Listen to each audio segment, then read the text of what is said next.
ఉంటాయి. నేను ఒక 2-3 ఊళ్ళకి పోతే వాళ్ళు అన్న మాట ఏంటంటే, సార్ నెల రోజులు అవుతుంది ఇక్కడ, ఇది ఎండబోతున్నాం మళ్ళీ తడుపుతున్నాం, ఎండబోతున్నాం మళ్ళీ తడుపుతున్నాం, చివరికి మా పండించిన ధాన్యం మా కళ్ళ మీద కొట్టుకపోతున్న ప్రాణం అవసిపోతుంది సార్ అని చెప్తున్నారు. మేము కనుక ఎందుకు అని చెప్పి ప్రశ్నిస్తే మళ్ళీ పెట్టుకుంటారో లేదో మాకు సంచులు తెలియదు అని చెప్పి భయపడతామని చెప్తున్నారు. అందుకని నేను చాలాసార్లు చెప్పిన, అరే నన్ను తిడితే కానీ నేను లేవనెత్తుతున్న సమస్యలు పరిష్కరించమని చెప్పిన, కానీ అది చేత కాదని అర్థమైపోయింది కూడా. ఇక ఆయన్ని ఉత్తుత్త మాటలు, నంబర్ 1 చేస్తా, ఎలా నంబర్ 1 చేస్తావు, నువ్వు ఏం చేస్తావు, నువ్వు ఏమిస్తున్నావు అని.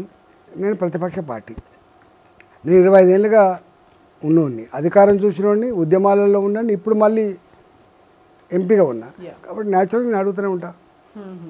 అయితే తెలంగాణ రాష్ట్రంలో పాలకపక్షం కావచ్చు, ప్రతిపక్షాలు కావచ్చు, పర్సనల్ టార్గెట్స్ చేయడము ఇదే ప్రధాన ఎజెండా. కక్షపూరిత రాజకీయాలు చేయడము, కేసులు పెట్టడము, అరెస్టులు, ఈ పర్వం తప్ప రాష్ట్ర అభివృద్ధి గురించి ఆలోచించట్లేదు. అట్ ద సేమ్ టైం ప్రతిపక్షాలు కూడా సూచనప్రాయంగా అభివృద్ధికి ఏం చేయాలి అని ప్రభుత్వానికి కూడా సూచనలు సలహాలు ఇచ్చేటువంటి దీనిలో లేరు అనేది ఒక ప్రధాన విమర్శ. రెండు విషయాలండి. ఇప్పుడు తెలంగాణ వచ్చింది, తెలంగాణలో కేసీఆర్ గారు ఎట్లా వ్యవహరించడో మీరు చూసిండ్రు. ఇట్లా సభలో ఇట్లా లేచి నిలబడితే సస్పెండ్ చేసే చరిత్ర ఉండే. ప్రతిపక్ష పార్టీలను పిలవడం కానీ, వాళ్ళ సలహాలు తీసుకోవడం కానీ, ఆల్ పార్టీ మీటింగ్లు ఎప్పుడైనా సందర్భాలు పెట్టే కల్చరే పోయింది.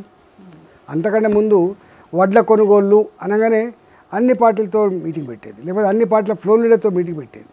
కేసీఆర్ గారు వచ్చిన తర్వాత ఆల్ పార్టీ మీటింగ్లు కానీ, ప్రతిపక్ష పార్టీల ఎమ్మెల్యేలు కానీ, ఎంపీలు కానీ, ప్రజాప్రతినిధులు కానీ ఆయన సమస్య మీద దరఖాస్తు ఇచ్చే కల్చర్ లేదు. ఇవాళ అణిచివేత ధోరణి. ఆనాడు ఇదే కాంగ్రెస్ పార్టీ, ఇదే రేవంత్ రెడ్డి గారు ఏం మాట్లాడారు, ప్రజాస్వామ్యం కూనైపోతుంది, ఇక్కడ హక్కులు లేకుండా పోతూ ఉన్నాయి, ఎవరిని పడితే వాడిని కేసులు పెడుతున్నారు, అరెస్ట్ చేస్తున్నారు, హరాస్మెంట్ చేస్తున్నారు అని చెప్పిన ఆయన ఇవాళ మరి మీరేం చేస్తున్నారు? ఇవాళ సేమ్ రేవంత్ రెడ్డి గారి ప్రభుత్వం మీద టీఆర్ఎస్ పార్టీ మాట్లాడుతున్నది. రెడ్ బుక్ మేము కూడా రాస్తున్నాం, పోలీసులారా ఖబర్దార్, మా కార్యకర్తలు వేధిస్తే, మా మీద అక్రమ కేసులు పెడితే అని చెప్పి మాట్లాడుతున్నారు. ఆనాడు కాంగ్రెస్ పార్టీ మాట్లాడింది, ఇలా బీఆర్ఎస్ పార్టీ మాట్లాడుతుంది. ఇది ప్రజలకు ఇష్టమైంది కాదు, వాంఛనీయం కూడా కాదు. మీ తాత జాగిలు కాదు, మీరు అనుకుంటారు, మీరేం రాజులు కాదు, చక్రవర్తులు కాదు, మీరేం పైసలు పెట్టుకొని కొనుక్కున్న పదవులు కాదు. డాక్టర్ బాబాసాహెబ్ అంబేద్కర్ గారు రాసిన రాజ్యాంగం ప్రకారంగా చట్టబద్ధంగా ప్రజలు ఓట్లు ఎత్తే మీకు పదవులు వచ్చినాయి. కానీ ఆ పవర్ని అడ్డం పెట్టుకొని, అధికారాన్ని అడ్డం పెట్టుకొని ఇలా ప్రతిపక్ష పార్టీలను అణచివేసే పద్ధతి కానీ, ప్రజలను కూడా అణచివేసే పద్ధతి